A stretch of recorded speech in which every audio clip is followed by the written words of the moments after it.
તો નોટિસ કરી છે કે આપણે આ બધી સ્પિરિચ્યુઅલ લેવલની જે બી પ્રેક્ટિસ કરીએ છીએ થોડો ટાઈમ થાય ને તો બધું ઓલ ઓકે થઈ જાય છે.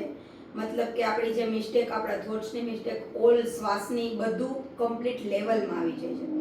પણ બને છે એવું ફૂડમાં પણ ધ્યાન રાખીએ છીએ, પણ લોંગ ટાઈમ આગળ જતા થોડો ટાઈમ થાય ને એટલે ખુદને પોતાને પણ ધ્યાન નથી રહેતું અને ક્યારેક આ લેવલ ઉપરથી આપણે ખસી જાય છે. મતલબ કે પોતાનું મોટિવેશનલ પોતાનામાંથી નીકળી ગયું હોય એવું લાગે છે.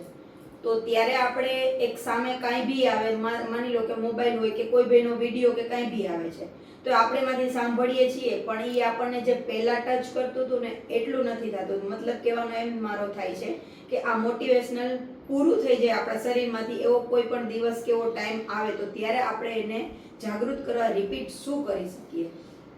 Okay, good. ઘણો લાંબો પ્રશ્ન છે, પણ એટલું હું કહીશ કે તમારું કહેવાનો મતલબ એ છે કે આટલી બધી સાધનાઓ કરીએ, ગમે એટલું મોટિવેશન કરતા હોઈએ, તો ક્યાંક એવું સ્ટેપ આવી જાય કે ભાઈ આપણે અટકી જઈએ, કે પાછું આપણા જીવનમાં કાંઈ એવું હોય જ નહીં શ્રદ્ધા જેવું, તો શું કરું? તો હંમેશા જ્યાં પણ તમે અટકો, તો મેં ગઈકાલે જ આપણે જે ગુરુ પૂર્ણિમા ઉપર મેડિટેશન કર્યું અને કીધું કે શ્વાસ એ જ ગુરુ છે, આપણો શ્વાસ જ આપણો ગુરુ છે. જ્યારે જીવનમાં તમે ક્યાંય પણ અટકો તો તમારે શ્વાસ ઉપર ધ્યાન રાખવાનું શરૂ કરી દેવાનું. શ્વાસ ભરીએ છીએ, શ્વાસ બહાર નીકાળીએ છીએ, એને બસ જોવાનું શરૂ કરી દો.